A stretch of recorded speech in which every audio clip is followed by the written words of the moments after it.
Hola a todos, aquí el profesor Alrod, un día más en Historiados, tu canal de historia de confianza. En el episodio de hoy de Podcast con Historia vamos a tratar la Revolución Francesa. Este proceso debe dividirse en una serie de etapas. Primero vamos a hablar un poco sobre la introducción a la misma, hablaremos del estallido revolucionario en sí, para continuar hablando de tres etapas principales dentro de la República. La primera etapa de monarquía constitucional, una segunda etapa de república social y la última etapa llamada la república conservadora o el directorio. Así pues, vamos a hablar un poco de la situación en la que nos encontramos. Recordemos que Francia vive sumida en una monarquía absoluta, en una monarquía gobernada, en este caso por Luis XVI. Sin embargo, a Francia ya están llegando todas las ideas, ya habían llegado todas las ideas ilustradas, toda esa idea de soberanía nacional, de separación de poderes, de igualdad ante la ley, que habían promulgado décadas anteriores los ilustrados.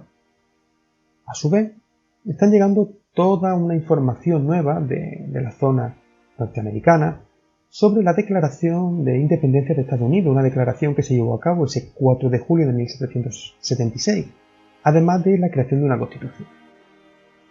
A todas estas ideas se suma una serie de hechos muy concretos que acabarían provocando ese estallido revolucionario. En primer lugar, nos encontramos con un problema muy grave a nivel social, una crisis social. Nos encontramos como los privilegiados, la nobleza y el clero, acaparan todos los privilegios, mientras que el pueblo llano, que es un 80%, solo es encargado de pagar los impuestos. A su vez, tenemos un grupo social que ha ido creando, que ha ido apareciendo y que había ido aumentando sus efectivos, que era la burguesía, una burguesía con mucho dinero, con unos trabajos muy variados y que se estaba formando a nivel de educación, pero que sin embargo no podía acceder a los privilegios o a los puestos de trabajo o cargos que se accedían los nobles. A su vez, tenemos lo que se llama una crisis financiera. Tenemos que la Francia desde 1760 había vivido unos años de muy malas cosechas, a los que se le suma además una subida muy elevada del precio de los alimentos, sobre todo del precio del pan, y recordemos que el pan era un elemento clave. A esta crisis económica se le suma una crisis a nivel de las arcas del Estado. Francia se encuentra en una absoluta bancarrota y ante esta situación los ministros de Luis XVI proponen que la mejor opción es que los privilegiados paguen impuestos también, algo que obviamente los privilegiados no aceptan y les dicen que si quiere que sea así, que el rey debe convocar a los Estados Generales, ya que estos son el único organismo que podía aprobar ese tipo de reformas fiscales.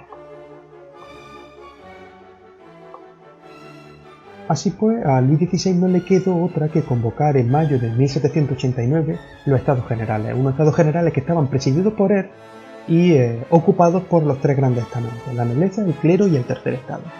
En estos Estados Generales, si se llevaba a cabo una votación, cada estamento tenía un voto, lo que se llamó voto por estamento. ¿Qué sucedía?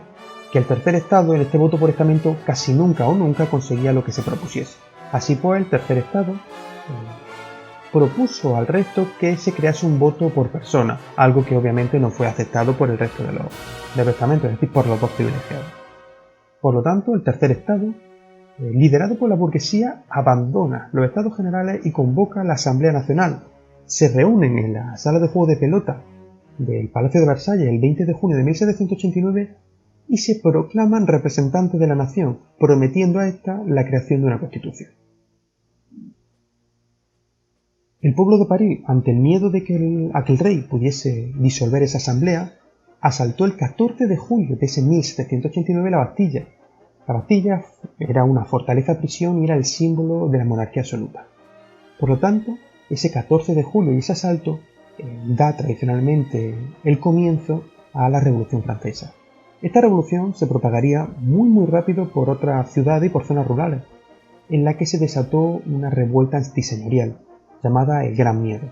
Estas clases populares asaltarían castillos y quemaron toda la documentación que vinculaba a los propios campesinos con el campo.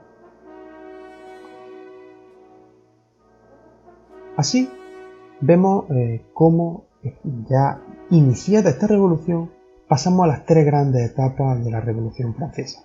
La primera es la llamada monarquía constitucional, que se da entre el 1789 y el 1792. En esta podemos destacar que el rey, ante el miedo a este estallido revolucionario, decide aceptar la situación y el 4 de agosto la Asamblea Nacional, que se había creado unos meses antes, se convierte en una Asamblea Nacional Constituyente, decretando que se abolían todos los derechos y privilegios feudales que se mantenían en Francia, se creaba o se hacía una Declaración de Derechos del Hombre y del Ciudadano, promulgada el 26 de agosto, y esta se basaba en los principios de libertad, igualdad y fraternidad. Y por último creaba una Constitución, esta se creó en el 1791, en la que se establecía la soberanía popular y la separación de poderes, algo que ya venían defendiendo los ilustrados desde tiempo anterior. Así pues, cuando el rey acepta esto, se queda Francia como una monarquía constitucional, en la que se conjugan o se unen los logros de la revolución con el respeto al rey y a la monarquía. Sin embargo, Luis XVI, a pesar de haber aceptado esto de cara al público, se encargó de hacer una serie de negociaciones secretas con otras potencias europeas, unas potencias absolutistas, para frenar y eliminar la revolución en Francia. Ante esta llamada de socorro por parte del rey, Austria responderá creando un ejército y mandándolo contra Francia. A su vez, el rey Luis XVI decide llevar a cabo un intento de huida del país, lo que se llamó la fuga de Varennes en junio de 1791. Sin embargo, esta fuga, con idea de unirse a los austriacos, fracasará y será detenido. Sin embargo, ya en septiembre de 1792, es decir, un año después, el ejército austriaco había llegado hasta las puertas de París y solo quedaba un último baluarte, que era la Guardia Nacional, un nuevo ejército que había creado esta revolución. Tras esto podemos hablar del segundo gran periodo, que se llama la República Social, un periodo dado entre 1792 y 1794. En este caso hablamos de que tras la traición que había llevado a cabo el rey y la invasión militar que había llevado a cabo Austria, las clases populares, los llamados sans-culottes, se levantaron y atacaron el 10 de agosto de 1792 el Palacio Real de las Tullerías, que no era sino la residencia del rey. Aquí lo que hicieron fue descubrir una serie de documentos que probaban la traición del rey, por lo tanto encarcelaron a la familia. Tras esto, ese mismo septiembre en el que se llevó a cabo esta serie de problemas, se lleva a cabo una votación por sufragio universal masculino y se crea un nuevo organismo que se llamará la Convención Nacional, proclamándose 2 días después la República en Francia. En esta Convención Nacional lo que encontramos son dos grandes grupos. Por un lado tenemos a la burguesía moderada, también llamada los girondinos, y por otro lado tenemos una burguesía más radical que se le llamó los jacobinos. En primer lugar, se lleva a cabo un gobierno, un control de esa Convención Nacional por parte de los moderados, de los girondinos, entre el 1792 y el 1793. Este grupo, que inicialmente controló la República, se encontró ante un problema bastante importante, y es que la Convención Nacional estaba controlada por el otro grupo, por el grupo más radical. Por lo tanto, ante la votación sobre qué se iba a hacer con el rey, el segundo bando, el bando más radical, ganó. Estos consiguieron acusar a Luis XVI y a María Antonieta de traición, por lo que fueron condenados y ejecutados, ambos en 1973. Si bien es cierto, el rey fue en enero y la reina en octubre. La muerte del rey lo que provocó es que todas las potencias europeas, o todas las potencias absolutistas europeas, se uniesen en una primera coalición, una unión que lo que intentaría sería frenar el proceso revolucionario. A su vez, aparte de esta primera coalición que iba a frenar de fuera los avances de la revolución, a nivel interno se vio como las reformas girondinas, estas reformas moderadas, no eran suficientes, y se dieron toda una serie de revueltas contrarrevolucionarias, revueltas por parte de los campesinos, lo que se llamó la Vendée, o toda una serie de conspiraciones realistas. Toda una situación que acabó terminando con los girondinos. Así pues, se dio a cabo una segunda etapa, la etapa del control jacobino de la Convención Nacional, que se dio entre 1793 y 1794. En este caso, los jacobinos, es decir, el grupo más radical, con Robespierre a la cabeza, llegó al poder apoyado por esos sans-culottes, es decir, por las clases populares.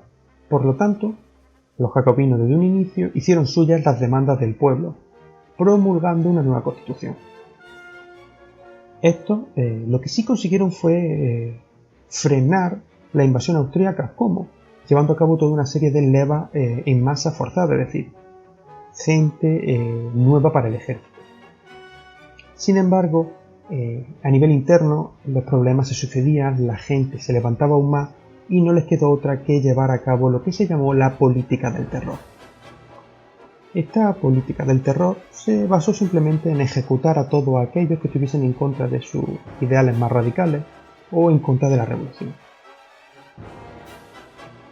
Tras esto lo que vemos es la aparición de la tercera etapa de esta revolución, que se llamó la República Conservadora o el Directorio, que se dio entre 1794 y 1799.